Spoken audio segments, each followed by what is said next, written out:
السلام علیکم۔ یہ بہت ہی زبردست معلومات دی ہیں، اور جدید ٹیکنالوجی کا ایک شاہکار ہے۔ یعنی یہ قرآن مجید کی پرنٹنگ اتنی صفائی کے ساتھ، اتنی تیزی کے ساتھ، اور اتنی خوبصورتی کے ساتھ، اور بہترین خطاطی کے ساتھ، اور اتنی بڑی تعداد کے اندر پوری دنیا میں یہ قرآن پرنٹ کر کے بھیج رہے ہیں۔ یہ سعودی عرب سے مختلف خطاطی کے نمونوں کے ساتھ، یہ بہت ہی بڑی کوشش ہے، اور اس میں کوئی شک نہیں ہے کہ یعنی جتنی زیادہ تعداد میں یہ پرنٹنگ کرا رہے ہیں، اتنے ہی زیادہ یہ اس قرآن کے انکاری ہیں، بلکہ اس قرآن کی دعوت کے دشمن ہیں۔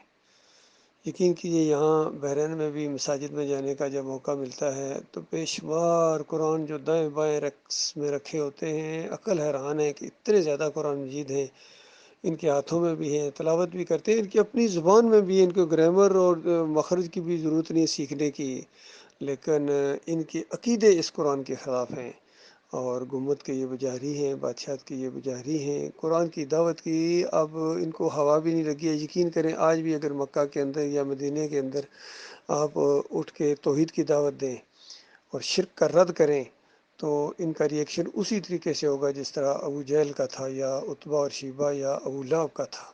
پوری طرح یہ اجازت ہی نہیں دیتے ہیں۔ اور مجھے یہاں سے بحرین میں بھی تجربہ ہوا ہے، ایک مسجد میں ہم بیٹھے ہوئے تھوڑا سا قرآن مجید کا آپس میں مطالعہ کر رہے تھے، ذرا گفتگو کر رہے تھے، تو ایک دم انتظامیہ ہمارے پاس آ گیا اور کہتے ہیں اس طرح نہیں، یہ درس نہ دیں، آپ انفرادی طور پر پڑھیں۔ اور بالکل سامنے تبلیغی جماعت والے فضائل اعمال کا وہ درس دے رہے تھے، ان کے اوپر کوئی پابندی نہیں۔ شرک اور کفر کی جو کتاب ہے، جس کے اندر اتنی قصے کہانیاں شرکیہ واقعات ہیں، وہ پڑھنے کی اجازت ہے۔ ہر مسجد کے اندر تقریباً یہاں بحرین میں وہ فضائل اعمال ضرور پڑھی ہوتی ہے، کہیں نہ کہیں۔ یہ پاکستانی یا انڈینس یا بنگلہ دیشی جتنے یہ مسلمان ہیں شرکیہ عقیدے والے، تبلیغی جماعت والے، یہ اس کو پڑھتے ہیں، اور بس اسی کے ساتھ چمٹے ہوئے اسی کی تبلیغ کرتے ہیں۔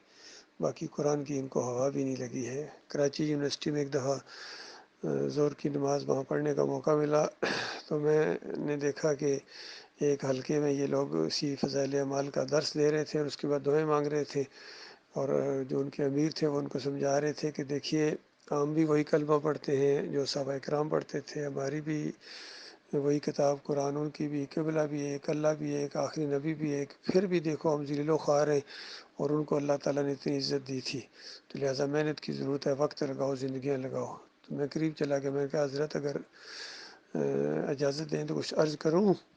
کہنے لگے ہاں بالکل بولیے۔ میں نے کہا دیکھیے، کلمہ بھی وہی، کتاب بھی وہی، نبی بھی وہی، قبلہ بھی وہی ایک، تو ان کو عزت اللہ نے دی تھی، ان کے ہاتھوں میں وہ والی کتاب تھی، میں نے قرآن کی طرف اشارہ کیا، اور آپ کے ہاتھ میں یہ فضائل اعمال اور تبلیغی نصاب ہے، تو ذلت اور خواری تو آنی ہے۔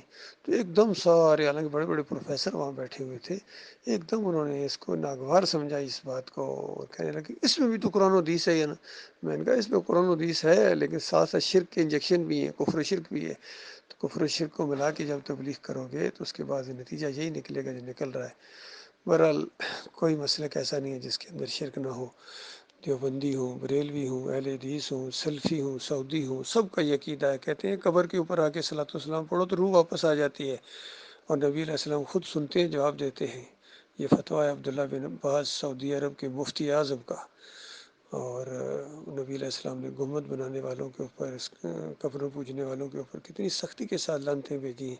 سب کچھ وہی ہو رہا ہے۔ مسجد نبی کے اندر نبی علیہ السلام کی قبر پوجا گاہ بنی ہوئی ہے، لوگ اس کی طرف رخ کر کے روتے ہیں، دعائیں دیتے ہیں، صدقے وسیلے بحق فلاں اس طرح دعائیں مانگتے ہیں، اور اوپر گنبد لگا دیے گا، ہرا گنبد، اس کی ہر سال اس کی گویا روغن ہوتا ہے، اور ساری چیزیں کرتے ہیں۔ تو یہ معاملہ، ان کے عقیدے بھی خراب ہیں۔ تو اس سے زیادہ بدبخت قوم کوئی نہیں، سب سے بڑی زمین کے اوپر اگر کوئی مجرم قوم ہے، مجرم قرآن کی انکاری، گویا جس کے بارے میں نبی علیہ السلام کہیں گے کہ یا اللہ میری اس قوم نے قرآن کو چھوڑ دیا تھا، تو انہوں نے بالکل قرآن کو چھوڑ دیا ہے، عربوں نے خاص کر۔ اور عربوں کے بعد جو سب سے بڑی مجرم قوم ہے وہ پاکستانی قوم ہے، کیونکہ انہوں نے پاکستان ملک لیا تھا لا الہ الا اللہ کی بنیاد کے اوپر، کہ پاکستان کا مطلب کیا، لا الہ الا اللہ۔ نہ نعرہ لگانے والے کو اس کا معنی آتا تھا، نہ پیچھے جواب دینے والوں کو، اور پاکستان بننے کے بعد پاکستان کو شرک کا گودام بنا دیا انہوں نے، اور کہتے ہیں اسلام کا قلعہ ہے. اسلام کا قلعہ کیا ہے؟ شرک کا گودام ہے. جب تک یہ اس کے اندر مورتیاں پوجا ہوتی رہے گی، گنبد پوجے جائیں گے، مزار پوجے جائیں گے، عرس اور میلے ہوں گے، تعویذ گنڈے ہوں گے، پیری مریدی ہوگی، جمہوریت کا یہ نظام ہوگا مشرکانہ، تو تب تک جو یہ پاک سرزمین آپ نہیں کہہ سکتے ہیں. پاک اس دن ہوگی جس دن شرک سے پاک ہوگی. ایک چادر چڑھانے والا نہیں ہوگا، کیا گنبد ہی نہیں ہوں گے، مظاہر ہی نہیں ہوں گے، سب کو گراؤنڈ کر دیا جائے گا. پیری مریدی ختم ہوگی، یا تو یہ ایمان لے آئیں گے یا سمندروں میں چھلانگ لگا دیں بھاگ جائیں گے. اور کوئی یہ عرس اور میلے نہیں ہوں گے، سوال ہی پیدا نہیں ہوتا ہے. کوئی 10 محرم کسی کی اجازت نہیں ہوگی کہ کسی کو، ہاں گھروں کے اندر اندروں جو مرضی کرو، لیکن تم روڈوں کے اوپر پلاؤ، فوجداری جرم قرار دیا جائے گا. ان کے خلاف پرچے کٹیں گے، جیلوں میں ٹھونسا جائے گا ان کو، ان میلادیوں کو، ان محرم کے سبیل اور گھوڑے کے پجاریوں کو، واسطے وسیلے والوں کو، تعویذ گنڈے والوں کو. پوری طرح اللہ کا دین نافذ ہوگا. الحمدللہ یہ دعوت اٹھی ہے، اسی ملک سے اٹھی ہے، اور یہ آہستہ آہستہ پھیل رہی ہے. اللہ تعالیٰ مخلص اور باصلاحیت لوگوں کو ہمارا ساتھی بنائے، اور اس راستے میں اللہ تعالیٰ ہمارے قدموں کو جما دے.